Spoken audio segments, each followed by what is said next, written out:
에베소서 제6장 13절에서 14절의 말씀. 그러므로 하나님의 전신갑주를 취하라.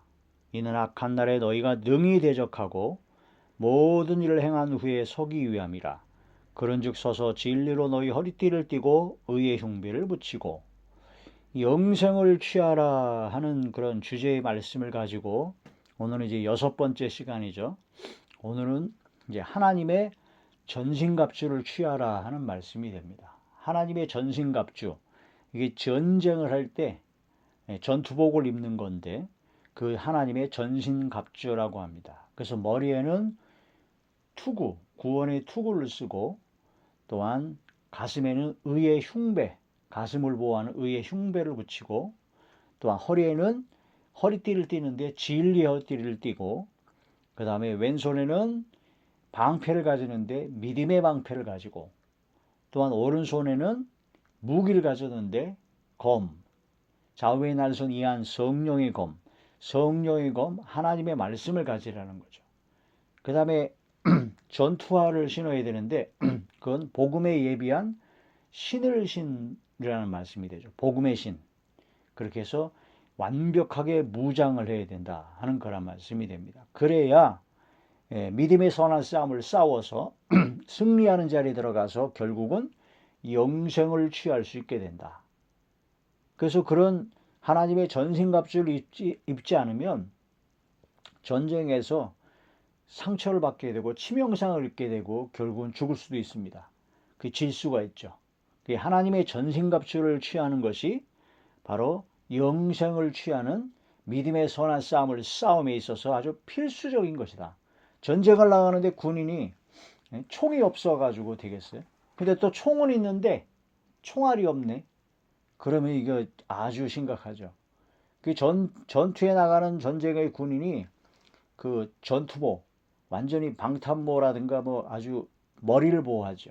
머리를 다치게 되면, 팔이나 다리를 다치게 되면은 그래도 계속 싸울 수 있겠는데, 머리를 다치면 그냥 그 즉사니까 머리를 보호하는 전투복을 사용하죠. 그런 것처럼 우리가 믿음의 선한 싸움을 싸워서 영생을 취하려면 하나님의 전신갑주를 취하라는 겁니다. 그래서 하나님의 전신갑주를 취하라. 이는 왜 그러냐면은 악한 날에 너희가 능히 대적하고, 누구를 대적하면 마귀와 귀신과 어둠의 권세를 대적하고 모든 일을 행한 후에 굳게 서기 위함이다. 쓰러지거나 자빠지지 아니하고 굳건히 서서 믿음에 굳게 서서 감사함을 넘치게 하라는 것처럼 믿음에 서기 위해서 바로 하나님의 전신갑주를 취하라는 겁니다. 근데 이제 처음에 뭘 해야 되냐면은 그런즉 서서 진리로 너희 허리띠를 띠고, 누워있거나 잠자는 것이 아니라 일어서서 이제 허리띠를 띠어야 됩니다. 허리띠를 띠고 의의 흉배를 붙이고. 그래서 하나님의 전신갑주에서 오늘은 이제 첫 번째 뭘 해야 되냐? 허리띠를 띠어야 되느냐? 허리띠. 진리의 허리띠를 띠어야 된다. 진리. 허리띠를 띈다는 것은 옷을 이제 동여매는 겁니다. 만약 허리띠가 없으면 흘러내리죠. 흘러내리게 되면은 수치를 보이게 됩니다. 그 진리의 하나님의 말씀에 허리띠를 동여해야지만이, 하나님의 말씀으로 무장한 신앙이 되어야지만이 부끄러움과 수치를 보이지 않고 전투에 임할 수가 있게 된다는 거죠. 진리로 무장하지 않고, 그러니까 하나님의 말씀에 무장되지 아니하고 막 교회 다니고 그러면은 성경 말씀에 합당한지, 하나님의 뜻인지 아닌지 그런 걸 잘 몰라가지고 절제도 못하고 오히려 수치스럽게 막 함부로 행동함으로 말미암아서 부끄러움을 당할 수 있다. 진정한 전투를 수행할 수가 없게 된다라는 겁니다. 진리로 너의 허리띠를 띄어라. 허리띠. 믿음의 선한 싸움에서 승리하여 영생을 얻어야 되는데, 그러기 위해서 하나님의 전신갑주를 취해야 됩니다. 제일 먼저 진리로 허리띠를 띠어야 된다. 진리로 무장하지 않으면 거룩할 수가 없어요. 그 거룩한 삶을 살아갈 수가 없죠. 거룩한 삶을 살아가지 않으면은 마귀와 어둠의 세력에 이길 수가 없습니다. 수치를 당하게 되죠. 세상에 속한 사람에 대해서 영생을 얻지 못합니다. 그러니까 진리로 무장해서 진리의 말씀을 지식적으로 하는 것이 아니라 하나님의 진리의 말씀을 무장하여 그 말씀대로 살아가는 것이 중요하다. 그 박보영 목사님의 제자 전사님이 이제 아이들을 가르치면서 아이들을 그리스도의 제자를 삼기 위해서 마태복음 5장과 6장과 7장을 외우게 했대요. 이걸 철저히 외워서 이제 이거 말씀대로 은혜를 받게 하려고 제자를 삼으려고. 근데 박보영 목사님 하시는 말씀이 그거 외우게 하지 말고 외우는 게 중요한 게 아니고 그 말씀대로 살아가게 하는 것이 중요하다. 그러면서 차라리 그걸 외우게 하지 말고 그 말씀을 못 외워도 좋으니까 하루에 한 번, 하루에 최소한 한 번 이상 착한 일을 하게 하라. 그래서 길거리에 나가서 하루에 한 번 선한 일, 착한 일을 한 번 이상 하게 하고 와서 무슨 착한 일을 했느냐라고 물어보는 것이 그게 바로 진정으로 제자를 삼는 방법이다.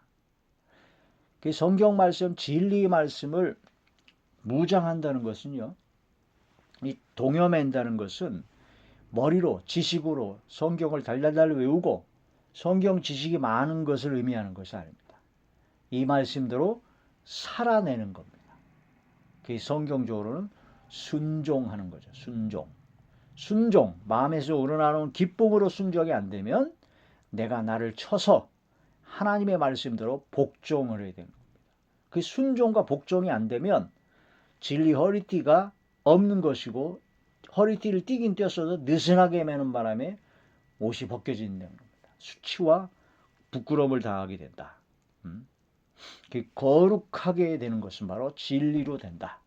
진리의 말씀으로 무장하여 거룩한 삶을 살아야 된다. 하나님의 말씀과 기도로 거룩해진다고 그랬죠.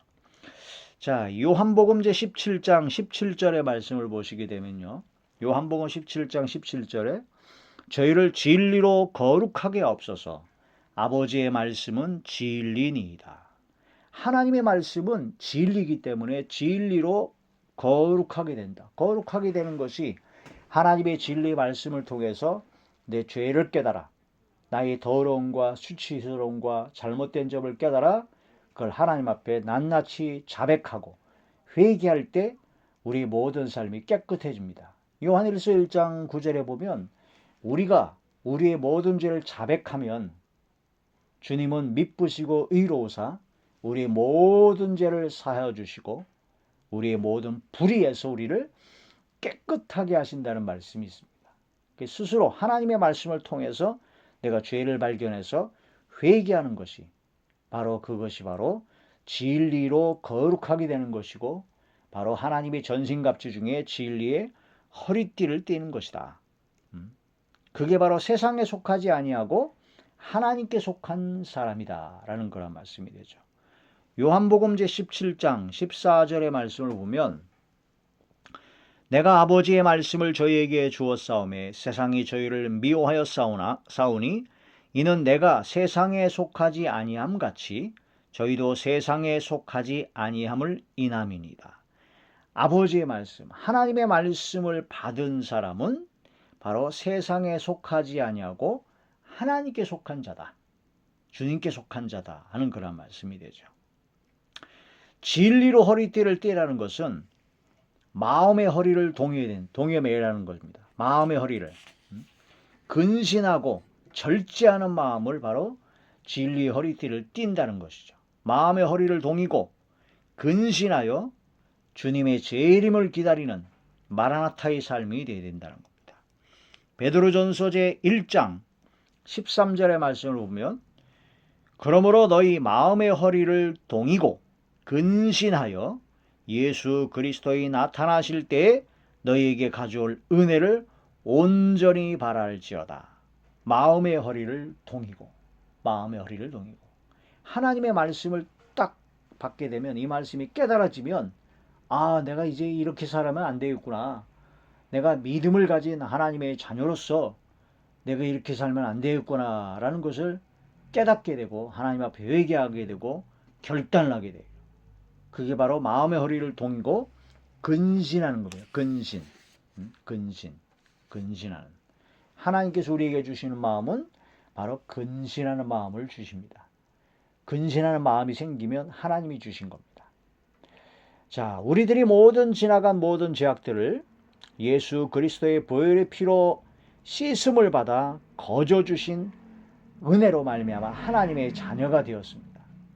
그 은혜를 받은 하나님의 자녀가 되었다면 그 은혜에 감사해서 하나님 은혜에 보답을 해야 되죠. 하나님께서 원하시는 건 딱 하나입니다. 하나님의 말씀대로 순종하는 것, 복종하는 것, 하나님의 뜻을 이루는 것, 성경 하나님의 말씀, 진리의 말씀을 무장하여 이 말씀대로 살아가는 것, 그게 바로 하나님의 뜻이죠. 우리가 거저 주신 그 은혜를 받아서 구원을 받은 믿음을 가진 하나님의 자녀가 되었다면 이제로부터는 그 은혜에 감사해서 하나님의 뜻대로 살고자 하는 그런 삶이 되어야 된다는 겁니다. 거저 주신 은혜로 거저 받아가지고 믿음으로 구원을 받았는데 구원받아 하나님의 자녀가 되었는데 그때부터 세상에서 살던 것과 똑같이 살면 그게 바로 진짜 그 믿음이 있는 것일까? 자기 자신을 돌아봐야 된다는 거죠. 예수님께서 십자가 못 박혀 돌아가신 것이 나의 죄 때문에 돌아가셨다는 게 마음으로 믿어져서 진심으로 믿어져가지고 구원받았다고 확신에 차 있는데 그게 믿어지는데 회개가 안 나오고 감사도 안 나오고 또한 마음의 결단을 하고 허리띠를 동이고 막 열심히 한번 하나님의 뜻대로 순종하려고 하나님께서 원하시는 뜻을 행하려고 노력하지 않는다면 그게 마음으로 믿어지는 게 아니에요. 옛날에 한번 그렇게 믿어졌다고요? 그 아무 소용이 없습니다. 지나간 건 아무짝에도 소용이 없어요. 지금 현재가 중요한 거예요. 지금 현재가. 내가 예전에 은혜를 많이 받았지. 막 눈물 콧물 흘리고 다 받았지. 권능을 행했지. 아무 소용 없습니다. 지금 현재가 중요합니다. 현재. 앞으로 다가올 주님 오실 때까지 내가 어떻게 삶을 살아가느냐가 중요하다는 거죠. 거저 주신 은혜를 받았으므로 하나님을 찬송하고 감사하고 결단을 내서 허리를 띠를 동이고 하나님 말씀을 무장해서 이 말씀대로 살아가야 된다는 거죠. 에베소서 1장 6절에 보면 이는 그가 사랑하시는 자 안에서 우리에게 거저 주시는 바 그의 은혜의 영광을 찬송하게 하려는 것이다. 하나님께서 거저 주시는 그 은혜를 받아가지고 믿음을 받았고 구원을 받고 하나님의 자녀가 되었는데 하나님께 영광 드리고 찬양하는 것을 안 한다면 그건 거짓입니다. 그 은혜에 감사하여 마음을 넓혀야 돼요. 항상 깨어 근신하는 마음으로 겸손히 하나님과 동행하는 삶을 살아야 된다는 겁니다. 고린도후서 6장 13절 내가 자녀에게 말하듯 하노니 보답하는 것으로 너희도 마음을 넓히라. 마음이 넓어져야 돼요. 그 넓은 마음으로 하나님께서 은혜를 주셨으니 커져 주셨으니 그 은혜 감사해서 우리가 마음을 넓혀야 된다는 겁니다. 원수 맺는 것을 버리고 섭섭함과 그걸 다 버리고 넓은 마음을 가져야 된다. 보답하는 것으로 마음을 넓혀라.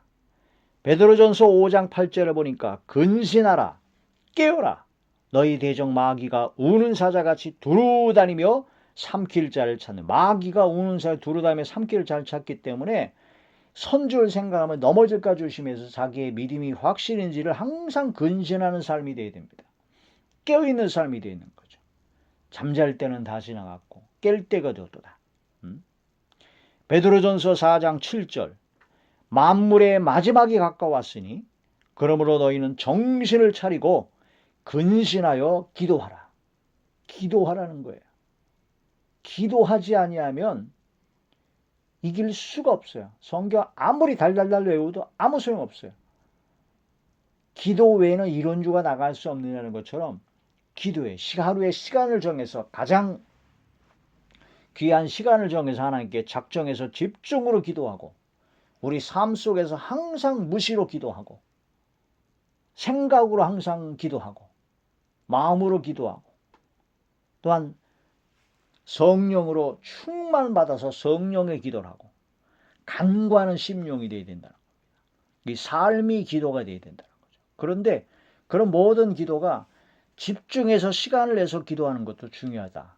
다니엘은 하루에 3번씩 죽음의 위협 앞에서도 하루에 3번씩 예루살렘 성전을 향한 창문을 열고 하루에 3번씩 시간을 정해서 기도했고, 조속으로 아침과 저녁으로 기도했고, 밤마다 기도하고, 예수님은 철야로 기도하고 새벽에도 기도하고.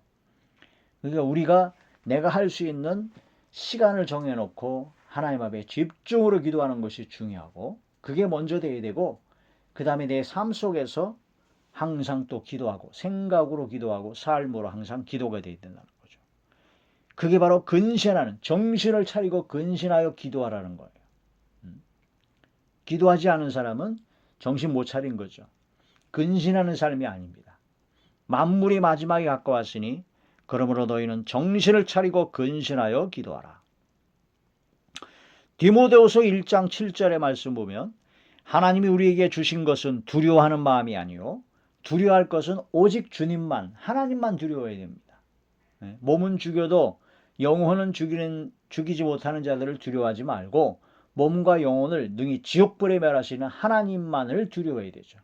그 세상 것, 다른 모든 걸 두려워하는 것이 없고 두려워하는 마음이 아니고 오직 능력과 사랑과 절제하는 마음이다.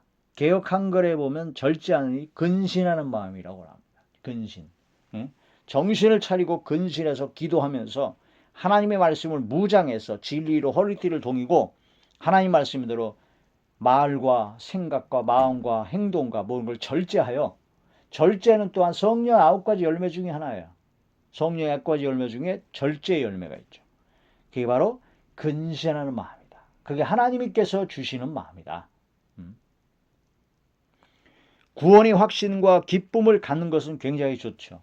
그런데 교만해가지고 또한 게을르고 나태해서 하나님과 동행하는 삶을 살지 않고 세상 사람들과 똑같은 삶을 살다면 믿음과 신앙의 옷이 벗겨지는 수치를 보이게 되는 것이다라는 거예요. 이게 진리 허리띠를 동이지 않고 느슨해지면 옷이 벗겨지는 거예요. 신앙의 옷이 벗겨지는 거죠.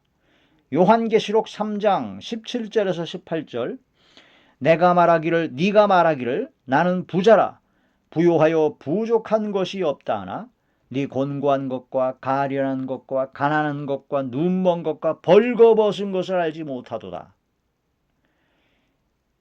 그 라우디게아 교회에 하신 말씀인데 라우디게아 교회가 돈이 많은 부자 교회였어요. 그랬는데 교회에 나오면서 돈이 많으니까 옷도 잘 입었겠죠. 그런데 자기는 부자라서 부족한 것이 없다라고 하면서 열심을 내지도 않고 그냥 형식적인 종교 생활하는 그런 자들에게 예수님께서는 네가 벌거벗었다라고 합니다. 벌거벗었다라고요. 진리 허리띠를 동이지 않아서 아래털이 바지가 치마가 다 내려갔다는 거예요. 벌거벗었다는 거예요. 수치와 부끄러움이 있는데도 불구하고 그걸 자기 알지도 못한다는 거예요. 흰옷을 사서 입어라. 흰옷을 사서 입어라. 그래서 벌거벗은 수치를 보이지 않게 하라. 흰옷, 깨끗이 그리스도의 보혈로 씻음받은 신앙의 믿음의 옷, 그리스도의 옷을 입으라는 겁니다. 흰옷, 세마포 옷이요. 바로 성도들의 올바른 행실이라는 겁니다. 그러니까 라우디게아 교회가 부자라 해가지고 세상 사람과 똑같이 살았어요. 종교적인 형식적으로 교회가만 다니고 왔다 갔다 할 뿐이지 굉장히 잘 믿는 것 같지만은 바로 형식적인 종교적인 신앙생활을 했기 때문에 하나님께서는 주님께서는 흰옷을 사서 입어라. 성도들의 올바른 행실을 가져라. 그게 바로 흰옷을 사서 입어서 벌거벗은 수치를 당하지 못하게 하라. 벌거벗은 수치를 보이지 않게 하라. 진리의 허리띠를 띠라는 겁니다. 하나님의 말씀을 무장하여 진심으로 회개하여 용서함 받아 그리스도의 피로 깨끗하게 씻음받고 바로 흰옷을 입어서 수치를 보이지 않게 하라는 거죠. 진리로 마음의 허리를 동이고 항상 깨어 근신하는 삶을 살아감으로써 믿음의 선한 싸움을 싸워 이겨서 영생을 취해야 된다. 그래서 하나님의 전신갑주 중에 이번에는 바로 가장 먼저 진리의 허리띠를 띄어야 된다. 이런 말씀이 됩니다. 이런 말씀으로 승리하는 우리 모두가 되시기를 주의 이름으로 축원합니다.